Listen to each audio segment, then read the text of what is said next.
السلام علیکم ورحمۃ اللہ وبرکاتہ۔ ناظرین، آپ دیکھ رہے ہیں مورنگا فوڈ لودھرا اور میں ہوں حکیم محمد اسماعیل۔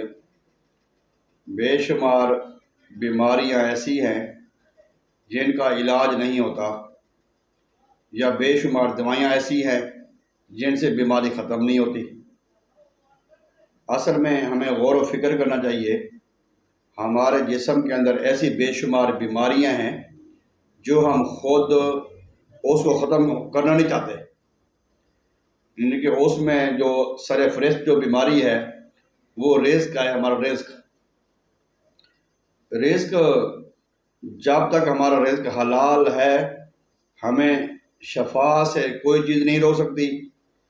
جب ہمارا رزق مشکوک ہو گیا، ہم رزق حرام کھانا شروع کر دیتے ہیں، پھر کوئی دنیا کی دوائی، کوئی دنیا کا طبیب، کوئی دنیا کا ڈاکٹر، کوئی دنیا کا بڑے سے بڑا پیر بھی ہمیں بیماری سے نہیں بچا سکتا، کیونکہ جب عزیز الحکیم اور ہمارے نبی کریم صلی اللہ علیہ وسلم نے جب فرما دیا ہے کہ یہ بہت بڑی لعنت ہے، بہت بڑی بیماری ہے رزق حرام، تو ہمیں کہاں شفا ہوگی۔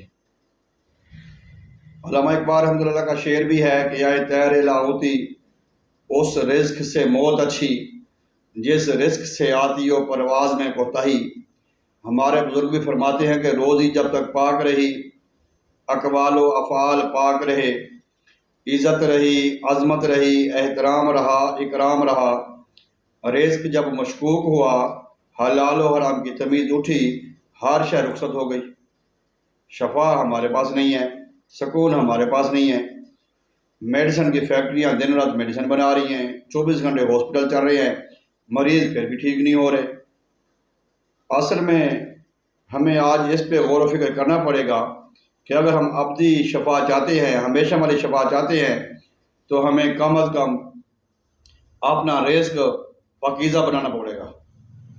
ہم روز یہ حرام کھائیں، بچوں کو حرام کھلائیں، تو پھر یہ بات آپ کو جو کہے کہ آپ ٹھیک ہو جائیں گے، آپ کو شفا ملے گی، وہ جھوٹا بندہ ہے۔ شفا کے لیے، اطمینان کے لیے رزق کا پاکیزہ ہونا ضروری ہے۔ ہم اکثر محکمے دیکھتے ہیں، بے شمار ہمارے محکمے ہیں، اور ہر محکمے میں کچھ لوگ ایسے ہوتے ہیں جن کا گزارا ہی حرام سے ہوتا ہے۔ انہوں نے اپنے آپ کو مسلط کر رکھا ہے، اپنے آپ کو گرفتار قید کر رکھا ہے کہ وہ حرام کمائیں گے تو ان کا گزارا ہوگا، نہیں تو نہیں ہوگا۔ کچھ لوگوں کی مجبوریاں ہیں، وہ کہتے ہیں اوپر والے ہم سے حرام لیتے ہیں، اوپر والے مانگتے ہیں۔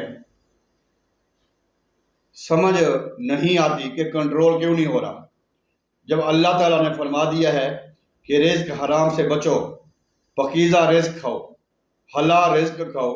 اللہ کے محبوب صلی اللہ علیہ وسلم نے فرمایا، جو جسم کا حصہ حرام سے پلے گا، جسم میں حرام جائے گا، وہاں پہ دوزخ کی آگ واجب ہو جاتی ہے۔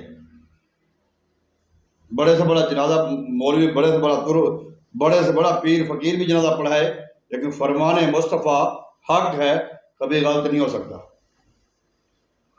اکثر آپ لوگوں نے دیکھا ہوگا کہ ہمارے جو ادارے ہیں، خاص اور پولیس ہے، اب ٹریفک پولیس کا کام کیا ہوتا ہے کہ ٹریفک کو کنٹرول کرنا، ٹریفک کی روانی کو برقرار رکھنا، ٹریفک کے جو اصول ہیں، ان کے جو ٹریفک ڈرائیوران ہیں ان کو بتانا، ان اصولوں سے آگاہ کرنا۔ لیکن یہ آپ نے کم دیکھا ہوگا۔ آپ نے اکثر یہ دیکھا ہوگا کہ ٹریفک والے چھپے ہوئے ہیں سائڈ پہ، چوک میں، فوری گاڑی کو روکیں گے، بے تکا اس کا چلان کر دیں گے، ڈاکیومنٹ پورے ہوں گے چلان کر دیں گے۔ اگر ڈاکیومنٹ نہ بھی ہوں گے نا تو وہ 100 50 200 دے لے گا، وہ چلا جائے گا، وہ جیب میں ڈالے گا۔ اسی طرح ہماری پیٹرولنگ پولیس ہے، وہ بھی اب اس کام میں لگے ہیں، بے تکے چلان کرتے ہیں۔ بعض اوقات آج جیسے موبائل پہ میسج آتا ہے کہ جب ہم چلان کرواتے ہیں تو ہم دیکھتے ہیں موبائل پہ میسج آ جاتا ہے، تو وہ موبائل پہ میسج 500 کا آئے گا اور لیں گے 1100 روپیہ۔ یہ ہمارے ساتھ ہوا ہے، کئی مرتبہ ہمارے ساتھ ہوا ہے۔ 600 روپے کا میسج آئے گا، 1200 روپے ہم سے لے لیتے ہیں۔ اسی طرح موٹر وے پولیس ہے، ان کی بھی ہزاروں کا چلان۔ بھائی ایک تو چلان جو گورنمنٹ کے کھاتے میں جاتا ہے وہ بھی نقصان ہے ہمارے لیے، آپ کے لیے، ان اداروں کے لیے، ان سربراہان کے لیے۔ صاحب جب ایک غریب آدمی 500,000 کی دہاڑی لگاتا ہے، رکشے والا ہے، چمچی والا ہے، اب موٹر سائیکل والے کا چلان 2500 روپے کا کون سا بنتا ہے چلان؟ مجھے تو اس کی سمجھ نہیں آئی۔ پیٹرولنگ پولیس والے نے ایک بندے کا چلان 2500 روپے میں کہا، بھی 2500 کا چلان ہوگا۔ بھئی ایک مریض ہے، وہ دوائی لینے جا رہا ہے، اس نے اپنے باپ کو موٹر سائیکل پہ بٹھایا ہوا ہے، یا ایک بندہ گاڑی پہ مریض کو لے کے جا رہا ہے، تو ان کو تو خدا کے تو چھوڑ دو، ان کو وہیں پہ پکڑ لیتے ہیں۔ یعنی کہ آج شاید ہی کوئی شعبہ محفوظ ہوگا، ایمرجنسی ہے، ہاسپٹل ہے، یا 112 ہے، یہاں پہ کچھ بہتری ہے، کچھ بہتری ہے، 112 میں تقریباً بہتری ہے ماشاءاللہ۔ اب اکثریت ہر ڈپارٹمنٹ میں لوگ کھانے کے لیے بیٹھے ہوئے ہیں، کام کرنے کے پیسے لیتے ہیں عوام سے۔ میں جاؤں، کوئی جائے، اس سے وہ کام کرنے کے پیسے لیں گے۔ جو گورنمنٹ کی تنخواہ ہے وہ تو ان کو کہتے ہیں ہمارے باپ کی وراثت ہے۔ تو میں آپ سب کی خدمت میں عرض یہ کروں گا، خدا را آپ نے رزق کو پاک اور صاف کرے۔ جب ہماری روزی پاک اور صاف نہیں ہوگی، نہ دنیا میں سکون ہوگا، نہ قبر میں سکون ہوگا۔ مرنے کے بعد جتنی مرضی دیگیں پکاتے رہو، قربانیاں کرتے رہو، قرآن پاک پڑھتے رہو، کوئی فائدہ نہیں ہے۔ محلے کا مولوی، علاقے کا مولوی جو کہہ دے گا جی وہ بخشا گیا، اس کا جنازہ بہت بڑا تھا، اس کا جنازہ پیر صاحب نے پڑھایا، اس کا جنازہ شاہ صاحب نے پڑھایا، وہ محلے کا مولوی تو آپ کو مطمئن کر دے گا، خوش کر دے گا، لیکن فرمان مصطفیٰ اور اللہ کے حکم کے مطابق وہ بنا گیا سیدھا دوزخ میں۔ اور یہ جو لوگ ہیں، یہ جو ادارے ہیں، یہ جو بھی ادارے ہیں، جب اللہ تعالیٰ کی مخلوق کو تنگ کر کے، اللہ تعالیٰ کی مخلوق کو تکلیف دے کر، ان کی جیبوں سے پیسے نکال کر، اپنا رزق حرام بنا کر خود سکون چاہیں گے، تو ان کو کسی بھی صورت میں سکون نہیں مل سکتا ان کو۔ تو ایک تو صحت مند رہنے کے لیے، خوشحال رہنے کے لیے اور خوشحال رہنے کے لیے اپنا رزق پاک اور صاف کرے۔ دوسرے نمبر پہ جو بیماریاں ہیں ہمارے اندر، جھوٹ، چغلی، غیبت، حسد، ریاکاری، تکبر، دکھلاوا، یہ بھی ہمیں بیمار کری جا رہی ہے۔ تو کیوں نہ ہم ڈاکٹری علاج کرنے سے پہلے، ہاسپٹل جانے سے پہلے ہم غور کریں کہ کہیں ہمارا رزق پاک ہے؟ یا جو آج ہمارا بچہ، اب 1 دن کا بچہ ہے، اس کو بھی ڈرپیں لگی ہوئی ہیں، اور اس کو بھی دوائیاں شروع ہو گئی ہیں، اس کو بھی کیوں؟ کہیں ایسا تو نہیں ہے کہ والدین کی غلطی کا جو گناہ کا جو اثر ہے اس کی اولاد کے اوپر پڑ رہا ہے؟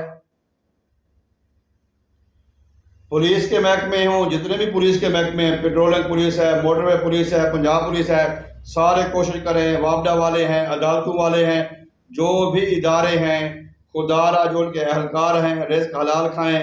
انشاءاللہ جب ہمارے اندر حلال کا رقمہ کھائیں گے، حلال کمانا شروع کر دیں گے، بیماریاں، تکلیفیں، مصیبتیں ہمیں ہماری جان چھوڑ جائیں گی۔ یقین کریں، ایسے میں نے لوگوں کو دیکھا ہے جو کہ رات کو 2 3 گولیاں کھاتے ہیں سکون کی، پھر بھی نیند نہیں آتی۔ جتنے بھی بڑے بڑے افسران ہمارے بیٹھے ہوئے ہیں، کسی کو شوگر ہے، کسی کو بلڈ پریشر ہے، گولیوں کی دراز میں گولیوں کا پیکٹ رکھا ہوا ہے، منٹ بعد پارے کے ساتھ گولیاں کھا رہے ہیں۔ کیوں بھائی؟ اللہ کے بندو، اللہ کی بات مانو، اللہ کے محبوب کی بات مانو، رزق حلال کھاؤ، اللہ کی مخلوق کو ناجائز تنگ مت کرو، ناجائز تنگ نہ کرو اللہ کی مخلوق کو۔ اور یہ 2500 کا چلان، ایک رکشے والے نے 1500 کی دیہڑی لگانی ہے، اس کا 1500 کا چلان کر دینا، 1000 کا چلان کر دینا۔ اور بھائی اس کو سمجھاؤ، اس کو وارننگ دو، کیوں ہم اپنا اللہ کو ناراض کر رہے ہیں، اللہ کے محبوب کو ناراض کر رہے ہیں؟ اس امت کے، ہم امت کے دشمن بنے ہوئے ہیں۔ ہم کہتے ہیں کہ وہ ہمارا دشمن ہے، وہ ہمارا ملک دشمن ہے، وہ ہمارا ملک ہمارا دشمن ہے، وہ ہمارا انڈیا ہمارا دشمن ہے۔ اللہ کے بندو، ہم جو لوگ مسلمان پاکستان میں رہتے ہیں، کیا ہم پاکستان کے خیر خواہ ہیں؟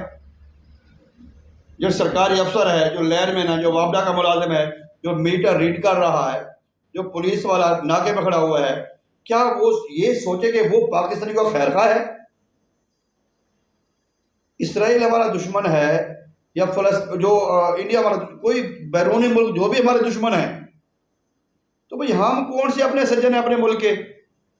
ہم اپنے ملک کے سب سے زیادہ دشمن ہیں. پہلے دشمن ہم ہیں، وہ دشمن تو بعد میں ہیں.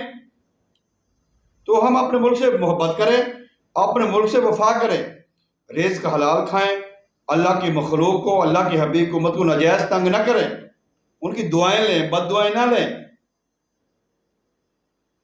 امید کرتا ہوں کہ آپ کو یہ میری ناقصی رائے پسند آئے گی. اپنا رزق حلال بنائیں گے، اللہ کی مخلوق کو تنگ بھی نہیں کریں گے. پھر دیکھیں وہ گانا تھا ایک، آخر میں گانا کا وہ شعر پڑھوں گا کہ توڑ دینے دل برباد ہون گے، آج کسی نے روایا کل آپ رون گے، ایز یوں سو سیلیوں ریپ یا حیو